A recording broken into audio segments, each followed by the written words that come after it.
안녕하세요. 예, 날자에서 중고등부 학생들하고 같이 예배를 드리고 있는 강성규입니다.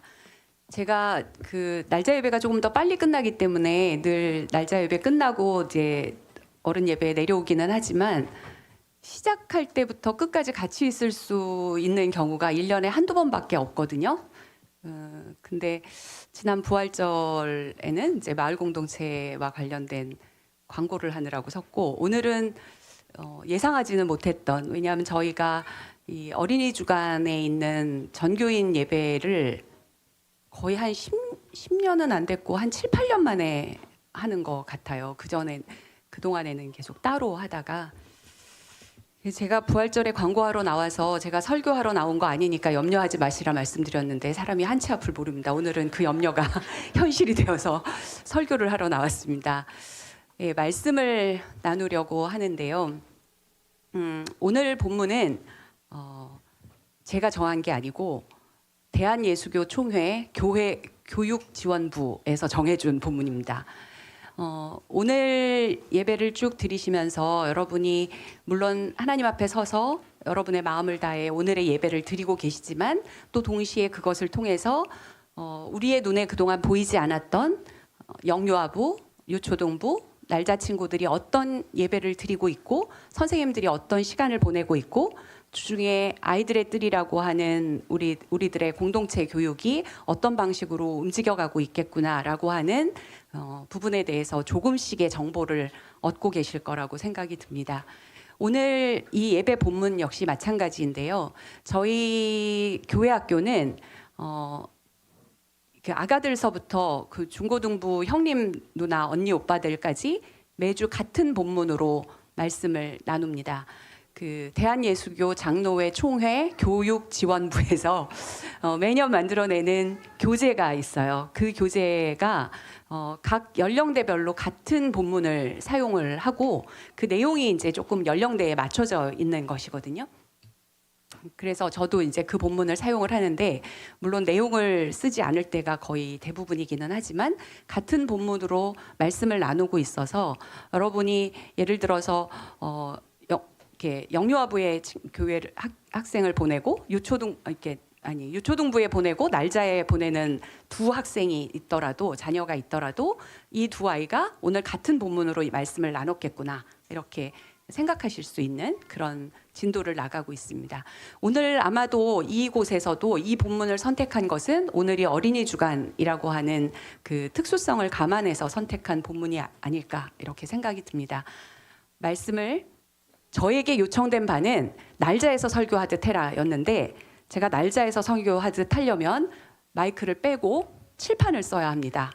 예, 근데 그렇게 할 수는 차마 없고 어쨌건 지금 이 친구들이 앉아 있는데 이 친구들이 견딜 수 있는 시간 한도 내에서 끝내라는 어려운 지령을 받았기 때문에 한번 말씀을 같이 나눠보도록 하겠습니다.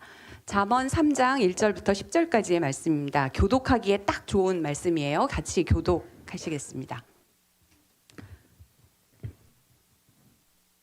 이게 구절이 안 나눠져 있군요. 제가 이 본문이 어떤 명령과 그러면으로 시작되는 약속 이렇게 대꾸가 나옵니다. 제가 명령을 읽을 테니까 여러분이 그러면으로 시작되는 약속을 읽어주시면 되겠습니다. 아이들아, 내 가르침을 잊지 말고 내 계명을 내 마음에 간직하여라. 그러면 그것들이 너를 장수하게 하며 해가 갈수록 더욱 평안을 누리게 할 것이다. 인자와 진리를 저버리지 말고 그것을 목에 걸고 다니며 너의 마음속 깊이 새겨두어라. 그러면 하나님과 사람 앞에서 내가 은혜를 입고 귀중히 여김을 받을 것이다. 너의 마음을 다하여 주님을 의뢰하고 너의 명철을 의지하지 말아라. 내가 하는 모든 일에서 주님을 인정하여라. 그러면 주님께서 내가 가는 길을 곧게 하실 것이다. 스스로 지혜롭다고 여기지 말고 주님을 경외하며 악을 멀리하여라. 그러면 이것이 너의 몸에 보약이 되어 상처가 낫고 아픔이 사라질 것이다. 너의 재산과 땅에서 얻은 모든 첫 열매로 주님을 공경하여라. 그러면 너의 창고가 가득 차고 너의 포도주 통에 햇 포도주가 넘칠 것이다. 아멘. 네. 오늘의 예배는 사실 여기에 띄워드리지 않았지만 저희 주일학교 교사들 그리고 이제 지도교사 설교를 담당하고 있는 지도교사들이 붙인 이름은 다음 세대를 세워가는 하나의 교회 전교인 예배입니다. 어린이 주간 특별 예배 이렇게 붙인 이름이 아니에요. 다음 세대를 세워가는 하나의 교회 전교인 예배라고 이름을 붙였어요. 그리고 말씀을 이제 그 준비팀이 몇 주 전에 모여가지고 얘기를 하면서 제일 관건은 설교를 누가 할 것이냐였습니다. 이 설교가 되게 어려운 문제예요. 왜냐하면 정말 아가들부터 앉아 있는데 아가들에 맞춰서 설교를 하면 자기가 아가라고 생각하지 않는 저기 날짜에 있는 친구들서부터 지루해지기 시작을 합니다. 어른분들은 이게 내가 하는 말은 아니고 우리 아가들이 이 말씀을 잘 듣고 있나 아니나 이렇게 생각을 하게 됩니다. 그런데 사실 한 주간에 한 번 우리가 다 같이 모여서 이렇게 여기서의 다 같이는 연령별로입니다. 어른 예배의 이제 전체 예배 이런 예배가 갖는 우리의 일상에 주는 영향이 상당히 크잖아요. 그 시간 한 시간을 통해서 자기를 돌아보고 또 한 시간을 버틸 수 있는 말씀을 기억에 남기기도 하고 그렇게 돌아가게 해서는 안 되는 것인데 그럼 어디다 맞춰서 해야 되냐 되게 어려운 문제였습니다. 오늘의 본문을 가지고도 어떻게 말씀을 나눠야 할까 되게 고민스러운 지점이었습니다. 저는 아가들이 못 알아들을 수도 있다는 생각이 들지만 그래도 이들도 생각해보면 예수님이 말씀을 하실 때도 이런 아가들이 늘 그 자리에 있었잖아요. 한두 마디 듣고 기억했을 거라고 생각이 듭니다. 그 예배 분위기 속에서 예수님의 선포하시는 모습을 통해서 또 아이들도 배우는 것이 있었을 거예요. 그래서 그냥 이 본문이 가진 말씀을 그냥 하려고 합니다. 근데 우리는 제가 조금 아까 우리의 기호를 말씀드렸지만 말씀을 보면서도 어떤 설교에 대해서도 이것은 애들이 듣는 얘기야. 이거는 노인한테 하는 얘기야. 이거는 청년들한테 하는 얘기야. 이렇게 생각하는 경우가 종종 있습니다. 오늘의 본문은 특별히 아이들아 이러고 시작을 해요. 아이들아 이러고 시작을 하니까 이거 아이들에게 하는 말씀이겠거니. 아이들아 잘 들어. 아이들에게 하는 말씀이에요. 이렇게 생각할 수 있어요. 저는 이 본문을 계속 읽다가 그리고 이 본문이 위치하고 있는 잠언서의 앞뒤 그러니까 잠언도 몇 블럭으로 나눠질 수 있는데 잠언 1장에서부터 한 10장까지의 구조가 아버지가 물론 솔로몬의 잠언이라는 이름이 붙어 있습니다. 그러나 아버지가 자녀에게 가르치는 가르침의 형태로 주로 나와요. 그리고 이 본문이 선택된 이유는 그 전체 가르침의 내용을 중간에 집약해 놓은 것 같은 본문입니다. 좀 재밌게 생각이 들었어요. 저는 날짜 설교를 하다가 가끔 얘들아 선생님 설교는 가끔 국어 시간이거나 사회 시간이야 이렇게 얘기할 때가 있는데요. 이게 국어로 치면 대체 왜 요약을 3장에 했을까? 이거는 뭘까? 요약을 왜 3장에 했을까? 뭐 이런 생각이 들지만 어쨌건 이 부분은 요약 부분입니다. 근데 계속 읽다 보니까 이 본문이 아버지가 주체가 돼서 이 본문은 아이들 들어, 니네 들어 이렇게 한 본문이 아니고 아버지로 대표되고 있는 현재의 어른 세대들 그 세대가 다음 세대 아이들로 대표되고 있는 다음 세대들에게 가르쳐야 할 내용이구나 이렇게 생각이 들었습니다. 그렇지 않습니까? 여러분 지금 이제 이쪽에 주로 청년들이 앉아 있고 여기 젊은 친구들이 있고 이렇게 블럭이 좀 지어져 있어요. 앞에서 보면은 연령대가. 그 오늘 어른들은 아마도 더 어른들인 어버이들을 뵈러 가신 분들이 되게 많으신 것 같아요. 많이 빠지셨어요. 근데 아버지가 자식들에게 가르쳐야 하는 것은 어른 세대가 다음 세대에게 가르쳐야 할 아주 핵심적인 내용들입니다. 그거는 아버지만 가르치는 거 아니에요. 때로는 그 내용이 아버지는 도저히 가르칠 수 없을 때도 있습니다. 그렇지 않던가요? 제가 지금 뒤에서 찬양을 하는 거를 보고 있었는데요. 우리 날자 친구들 중에서 뒤에 앉은 친구들의 눈은 이 앞에 있지 않았습니다. 어디를 보고 있었냐면 저 맨 뒤에 앉아 있는 형님 두 분이 뒤에 앉아 있어요. 근데 그 형님 두 분이 절대 저런 율동을 따라할 것 같지 않은 사람들이었거든요. 근데 그들이 그 율동을 엄청 열심히 따라하고 있었습니다. 날자 친구들이 계속 시선이 글로 가 있는 거예요. 옆에 칩니다. 봐. 둘이 하네. 그걸 보더니 조금 아까까지 이것만 하던 친구가 그래도 이렇게 좀 움직입니다. 배우고 있는 거예요. 이 나이에도 해도 되겠구나. 예. 우리 김설 어린이께서 아마 여기 지금 아뜰에 들어간 가장 어린 아가일 거예요. 얼마 전까지 그에게 그의 부모님은 존댓말을 가르치지 못했습니다. 예, 그는 필요할 때만 대답을 하는데 아주 짧게 대답을 합니다. 반말로. 응. 근데 물론 또 다른 대답도 짧기는 짧네요. 그러고 보니까. 근데 이 친구가 어느 날 갑자기 제가 뭘 물었는데 네 이러는 거예요. 이게 뭐지? 아뜰 가서 한 달 만에 배워왔습니다. 네 이걸요. 이거 누가 가르쳤겠어요? 선생님이 가르쳤습니다. 네 하죠. 아뜰 이모가 가르치셨어요. 사실 우리 혜인이가 아는 것의 거의 대부분을 설인반 선생님이 가르쳤다 이렇게 얘기도 하기도 합니다. 그 설인반 선생님은 이설인 지금 고등학교 1학년이 된 그 친구가 코로나 시기를 타서 정말 많은 것을 그 아래집 어린이에게 가르쳤습니다. 아비가 자식에게 가르쳐야 될 것들이 있어요. 근데 그것은 아비만 자식에게 가르치는 것이 아니라 우리 모두가 그것을 이미 배워온 우리가 배웠어야 할 우리가 다음 세대에게 가르쳐야 할 내용인 것 같습니다. 때로는 그게 훨씬 더 유익하죠. 그것을 우리는 공동체 교육이라고 이야기합니다. 제가 이거 오늘 예배 끝나고 가족 모임도 끝나고 나면 또 5월 둘째 주부터 입들 아이들의 뜰에 들어가는 걸 입들이라고 불러요. 그 입들을 하려면 부모님이 공동체 교육에 관한 교육을 저한테 받아야 되는 걸로 아뜰에서 정해놨습니다. 저는 왜 그거를 계속하고 있는지 모르겠는데 제가 오늘 굉장히 기뻤어요. 오늘 교육을 별로 안 해도 되겠구나. 아까 발표 다 했고 그런 생각이 좀 들었어요. 근데 그런 공동체 교육 우리가 그것을 공동 육아라고 부르지 않고 공동체 육아라고 부르거든요. 근데 그것을 그리스도인들만 중요하게 생각하는 것이냐? 그렇지 않습니다.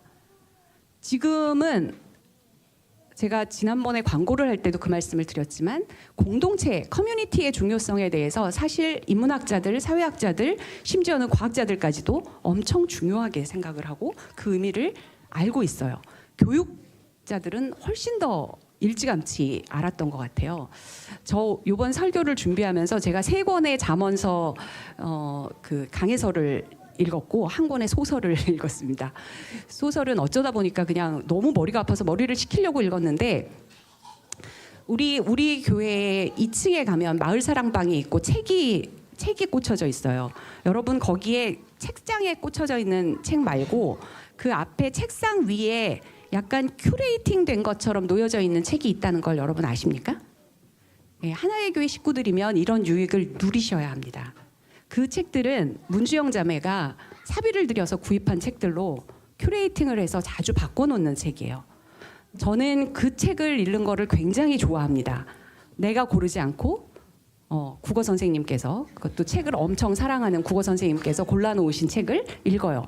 거기에 최은영 씨가 쓴 아주 희미한 빛으로라는 소설.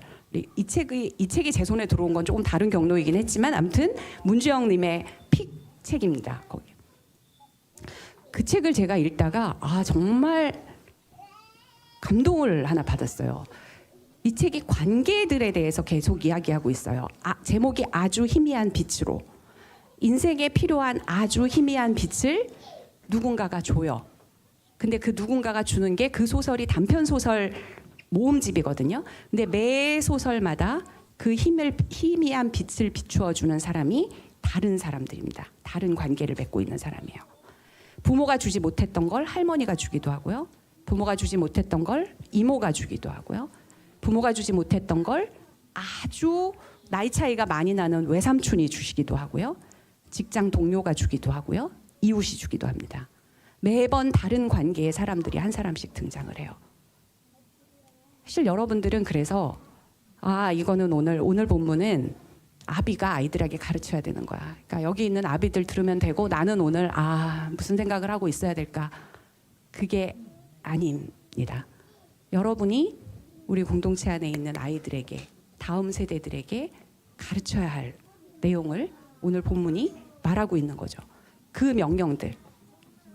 그러면 이 명령을 들어야 하는 사람은 아이들만입니까? 아이들 시절에만 듣고 끝내면 되나요? 아이가 아이 시절에 해야 될 것들이 있어요. 여러분이 배워야 할 우리가 배워야 할 모든 것은 유치원에서 배웠다. 제가 어린 시절에 굉장한 베스트셀러가 됐던 책입니다. 요즘은 아마 아무도 안 읽을 거예요. 그래서 요즘 젊은 세대는 잘 모르겠는데 제가 대학교 다닐 때 엄청난 베스트셀러가 됐던 책 제목입니다. 내가 알아야 할 모든 것은 유치원에서 배웠다. 정말 열심히 인생을 통틀어서 기억해야 할 내용들을 사실 그 시기에 가르치거든요. 그 시기에 가르쳐요. 근데 조금 시간이 지나고 보면 그것이 잘 실천되지 않는다는 걸 알게 돼요. 그럼 실천되지 않는다는 걸 알게 됨과 동시에 어른들은 어떻게 합니까? 그것을 다시 기억하고 그것을 다시 습관화시키고 그렇게 하려고 노력하지 않아요. 예, 그것의 중요성을 내 삶에서 폐기해버리죠. 내 삶에서 폐기해버려요. 어차피 이건 안 되는 거야. 그리고 그거는 아이들한테 가르치려고 합니다. 아이들한테. 좋은 생활 습관 아이들한테 가르치려고 해요. 오늘 본문이 얘기하고 있는 하나님의 명령 아이들은 배우라고 얘기해요. 근데 부모 마음속에도 있어요. 나는 이걸 실천하지 못해. 너희들도 조금 지나면 못할 거야. 그리고 그건 할 수 없어. 오늘 진욱 형제하고 은혜 자매가 아까 나와서 인사를 했는데요. 네, 여러분. 저 두 분 결혼한 거 맞습니다. 제가 어저께 봤어요. 저하고 저희 남편만 그 참여한 아까 자리를 보셨지만 그 딱 10명이었나요? 이 함께한 예배를 꽤 멀리 가서 이제 드려서 제가 여러 사람의 눈이 된 것 같은 눈으로 증인으로 지켜봤어요. 그리고 그 순간에 제일 중요한 것은 혼인 서약이었겠죠. 근데 여러분 혼인 서약을 할 때 정말 못 지킬 서약을 많이 합니다. 예. 많이 해요. 어떤 수사적인 표현들이 있습니다. 물론 요즘에 혼인 서약에 그런 말을 쓰지 않지만 연애할 때는 더 많은 약속을 하지 않습니까? 수사적인 표현을 해요. 너도 알고 나도 아는 못 지키는 약속들. 저 하늘에 달도 별도 따주마. 뭐 이런 약속. 그거 못 지킨다고 비난하면 안 됩니다. 우리 모두가 알고 있어요. 네 손끝에 물도 하나 안 묻히게 해주겠다. 이거 못 지킨다고 비난하면 안 돼요. 우리 모두가 알고 있는 수사적 표현이죠. 그런데 그 안에 그 수사적 표현 말고 진짜 지켜야 하는 꼭 지켜야 하는 어떤 내용이 있잖아요. 부부의 신의를 다할 것이라든가 사랑하려고 노력하겠다라든가 이거 끝까지 지켜야 하는 것입니다. 오늘 본문에서 주고 있는 이 명령 어른이 된 사람들 못 지킨다는 거 압니다. 못 지키니까 폐기해야 될 내용이 아니고요. 못 지키니까 다시 배우고 또 배우고 내가 다시 하나님의 자녀가 되어서 여기서 아이들아가 나구나. 하나님의 자녀인 나구나. 이것을 가르치시는 아비가 내 아비 되신 하나님이구나. 이렇게 기억하면서 다시 배워야 합니다. 그래서 이 본문은 무지하게 중요한 평생을 살아가는 날 동안 오늘 설교 제목이 살아가는 날 동안이에요. 그냥 살아가는 날 동안 내내 기억하고 내내 배우고 내내 누군가에게 가르쳐야 할 내용입니다. 정말 간단히 요약할 수 있습니다.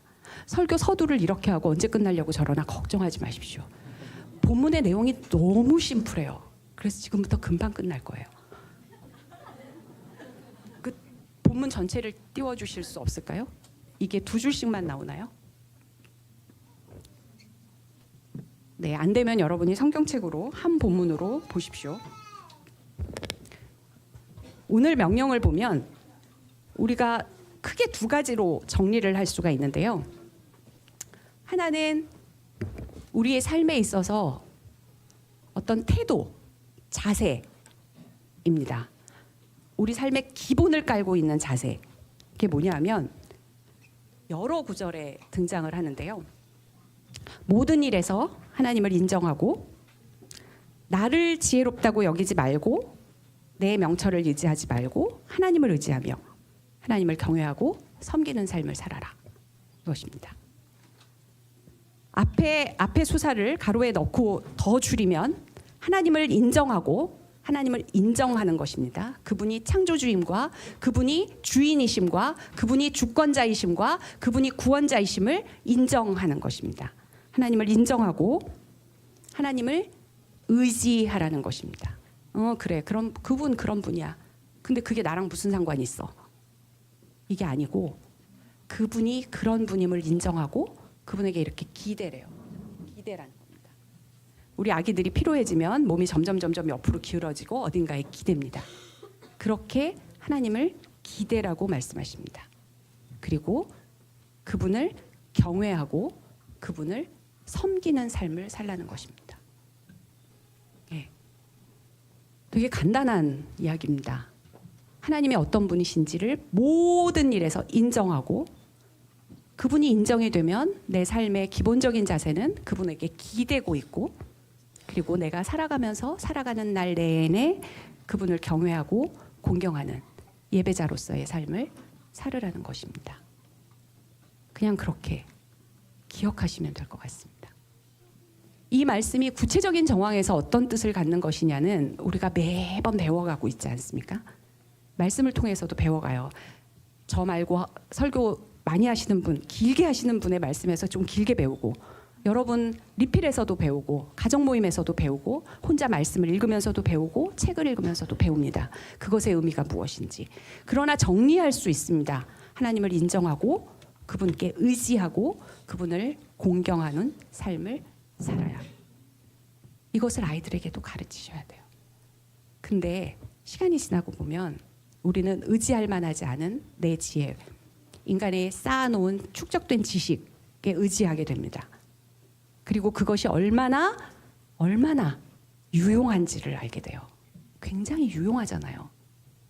한계 상황에 부딪히지 않으면 인간의 지혜가 참 부질없다는 생각이 안 듭니다. 한계 상황에 부딪히지 않으면 인류가 축적해 놓은 그 어마무시한 지식, 내가 따라갈 수 없는 지식이 정말 아무것도 아니라는 생각이 잘 들지 않아요.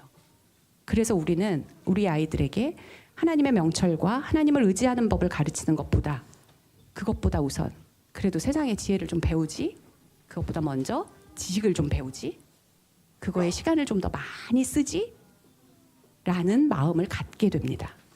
자기 자신도 그렇게 돼요. 근데 오늘 본문이 얘기하는 바는 우리가 일생 동안 해야 하는 우리의 기본적인 자세, 너무나 기본적인 자세, 하나님을 인정하고 그분을 의지하고 그분을 공경하고 예배하는 사람으로 살아라라는 것입니다.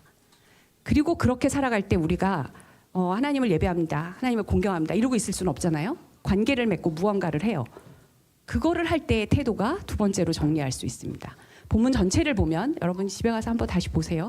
저 명령들 1절, 2절, 3절, 4절 이렇게 보면 1절에서 명령, 2절에서 그거에 따르는 결과. 근데 요렇게 하면 그렇게 되고 요거를 하면 그렇게 되고 이런 뜻은 당연히 아니에요. 명령들이 쭉 있고 그러면 이런 결과가 온다. 이거를 보편적으로 얘기하고 있는 건데요. 거기에 우리에게 가르치는 가르침, 자녀들에게 가르쳐야 하고 우리의 삶의 자세로 배워야 하는 가르침을 두 개의 추상명사로 얘기하면 진리와 몇 절인가요? 인자와 진리입니다. 인자와 진리. 이것도 되게 심플하고 단순하잖아요. 심플하고 단순해서 외우기 쉽습니다. 인자와 진리. 계속 기억해야 될 게 뭐냐면 내가 누군가를 대할 때, 내가 무슨 문제를 풀어나갈 때 뭘 기억해야 되냐. 이게 인자한 일인가? 인자한 방식인가? 유시민 씨가 우리나라의 이 논객 중에 한 사람 아닙니까? 근데 그 사람을 가르쳐서 보통 저렇게 옳은 말을 저렇게 싸가지 없이 하기도 힘들다 이런 얘기를 많이 들었어요. 근데 그분이 최근에 말하는 방식이 되게 많이 달라지셨습니다. 그 누군가가 물었어요. 어떻게 이렇게 말하는 방식이 달라졌냐 그랬더니 내가 대중 앞에 서기 전에 그분의 조언을 들었더라면 좋았을 텐데 어떤 분이 나에게 정치의 바닥에서 떠나고 난 다음에 말을 할 때마다 이걸 기억하라고 조언을 해줬다. 그러면서 몇 가지 얘기를 해요. 그 중에 하나가 그 말이 옳은 말인가? 그 다음이 그 말이 친절한 말인가? 그 말이 옳은 말인가? 옳은 말이어도 해야만 하는 말인가? 그런데 그 말이 친절한 말인가? 옳은 말을 해야만 할 때 친절하게 하라는 거죠. 이런 식의 기억을 가지고 있는 것은 사람이 평생 가지고 있는 습관을 바꿀 수도 있습니다. 그 단순한 기억이. 그런 의미에서 오늘 본문에서 아비가 자녀에게 가르치는 이 두 단어, 인자와 진리, 굉장히 중요하게 기억해야 될 말씀인 것 같습니다. 어떤 결정을 내릴 때 이게 인자한 일이야? 이게 옳은 일이야? 이게 하나님의 진리에 기반한 일이야? 아니야? 를 기억하는 것이죠. 무엇을 하나님이 옳다 하시고 무엇을 그르다 하시는지, 무엇을 인자한 일이라 하시고 무엇을 옳고 그름도 못 찾는 어리석인 일이라 하시는지는 끊임없이 배워가야 합니다. 그러나 기본적인 자세는 그것입니다. 제가 보기에 우리 부모님들은, 그리고 우리 공동체는 우리 아이들을 잘 가르쳤어요. 우리 아이들이 인자와 진리가 무엇인지 상당히 알더라고요. 그 아들 다음에 공동체 교육에서 하는 것이 있는데 아시나요? 우리 친구들 알죠? 아들을 졸업하면 그다음 뭐해요? 꿈틀을 하죠. 이렇게 얘기합니다. 꿈틀을 해요. 꿈틀에서는 캠프를 갑니다. 여러분들이 캠프를 잘 모르고 있었던 분들도 지난번 우리가 졸업 예배 때 아이들이 나와서 그 6학년 졸업하는 친구들이 그 꿈틀 캠프를 언급하는 걸 들으시고 저게 애들한테 그렇게 중요한 일이었어? 이렇게 말씀하신 분들이 꽤 있거든요. 저희가 2월 달이 되면 4, 5, 6학년 아이들이 3박 4일 동안 꿈틀 캠프를 떠나요. 네, 그 꿈틀 캠프의 모토는 매년 똑같습니다. 제가 자료를 뒤져보니까 2014년부터 꿈틀 캠프를 했더라고요. 그리고 그 중간에 그 코로나 때 3년을 못 했는데요. 매번 저희의 모토는 뭐냐면 자연 속에서 친구들과 함께 하나님 나라의 원리를 지키며 자유롭게 논다입니다. 그리고 이 꿈틀 캠프를 준비하면서 제일 먼저 하는 일 하나는 그 꿈틀 캠프에 참여하는 어린이들 모두가 함께 모여서 먹고 싶은 메뉴, 간식, 가가지고 하고 싶은 거, 놀고 싶은 게임, 어떻게 놀고 싶은지 이 얘기를 합니다. 그리고 그것보다 가장 중요한 게 하는 게 있어요. 저희의 모토를 얘기해주고 자연 속에서 친구들과 함께 하나님 나라의 원리를 지키며 자유롭게 논다 했는데, 하나님 나라의 원리를 지킨다는 건 대체 무슨 뜻일까? 우리는 하나님 나라의 원리를 지킨다를 어떤 규칙으로 만들어서 가지고 갈까를 이야기해요. 우리 친구들이 매년 얘기한 내용들을 제가 또 뒤져봤습니다. 아마 기억 못할 수도 있어요. 이 친구들 작년에 뭐 했는지 기억 못할 수도 있는데 아이들이 이런 이야기들을 합니다. 기억하고 있어요? 싸우지 않도록 노력한다. 참 정직합니다. 절대 싸우지 않는다 이렇게 얘기하지 않아요. 싸우지 않도록 노력한다. 가로 열고 더한 얘기도 있습니다. 정말 정직해요. 싸우더라도 욕하거나 때리지는 않는다. 모두가 함께 어울려 논다. 그리고 부연 설명을 했어요. 어떤 이유로라도 친구를 따돌리지 않는다. 잘못을 했을 때는 고집을 부리지 않는다. 빨리 사과한다. 사과를 하면 빨리 용서해 준다. 아이들이 이런 원칙들을 이야기합니다. 공평하게 기회를 준다. 이건 굉장히 고상하게 표현된 문장도 있더라고요. 매년 다른 표현을 합니다. 그런데 그 다른 표현들이 요약하면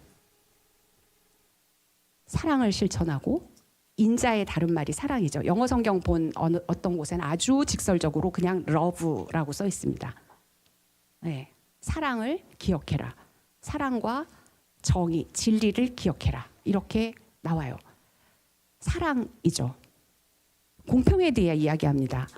아이들끼리 논쟁을 하면서 이런 이야기들이 나와요. 동생이 뭔가를 잘못했어요. 어떤 한 형이 쟤는 잘못은 했는데 동생이니까 봐줘야 돼. 아니 동생이어도 옳고 그른 거는 가르쳐줘야 돼. 이걸 논쟁을 해요. 이 친구들이 그걸 보고 또 다른 친구가 이런 싸우는 오빠들 같으니라고 이렇게 말리기도 해요. 아이들이 배우고 있어요. 하나님이 우리에게 요구하시는 하나님 나라가 원리가 무엇인지 알죠, 여러분? 그죠?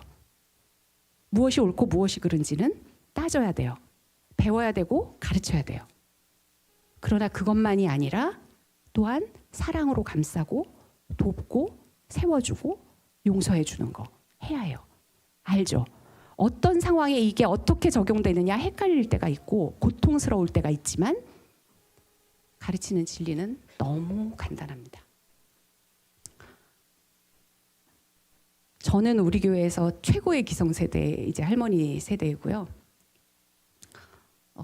우리 교회 몇 개 이렇게 세대로 나누어질 수 있죠. 예전에는 2세대밖에 없었던 것 같은데 지금은 이제 몇 개의 세대로 나누어질 수 있어요.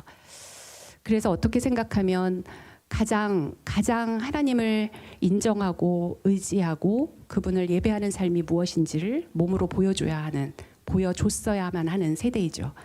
그러나 여전히 저도 끊임없이 배우고 끊임없이 노력하고 끊임없이 나의 실패를 인정하고 또 다시 돌이켜야 하는 사람입니다. 그리고 끊임없이 나는 이제 내 아들 다 키웠어. 이제 걔가 어떻게 살든지 걔 문제야. 이렇게 끝낼 수 없는 나에게 손자 손녀 같은 여기 아이들이 있죠. 이 친구들에게 엄마 아빠가 가르칠 수 없는 거 할머니 할아버지가 가르칠 수 있는 거 있습니다. 이 친구들에게 어른들이 가르칠 수 없는 거 언니 오빠가 가르칠 수 있는 거 있습니다. 그 내용 인자와 진리입니다. 다 같이 잘 기억하고 다시 배우고 다시 가르치는 하나의 교회 공동체가 되었으면 좋겠습니다. 네, 말씀은 여기서 그냥 맺습니다. 제가 그것의 결과를 이야기하지 않았어요. 결과는 여러분 읽으시면 나옵니다. 장수와 번영과 부와 평안과 형통함을 약속하십니다. 이거 설교하려면 목사님만큼 길게 설교해야 되기 때문에 안 할 예정입니다. 그리고 그 내용이 우리가 이 땅에서 살아가는 날 동안에만 약속된 것이 아니라는 것을 우리가 알고 있어요. 우리가 이 땅에서 살아가는 내내 우리가 부하지 못할 수도 있고 형통하지 않을 수도 있고 때로는 장수하지 못할 수도 있습니다. 그러나 저 약속은 영원의 관점에서 하나님 나라에서 분명하게 약속된 약속이에요. 그러니 우리는 그 약속을 붙들고 그분의 명령을 지켜가면 될 것 같습니다. 예배를 마치면서 우리의 다음 세대들 좀 축복하는 시간을 가졌으면 좋겠습니다. 정말 잘 앉아 있죠. 이 시간. 아이들의 한계 시간이 1시간이라고 했는데 지금 1시간을 훌쩍 넘겼는데 잘 지키고 있습니다. 이 친구들이 일어나고 우리 함께 이 친구들을 바라보며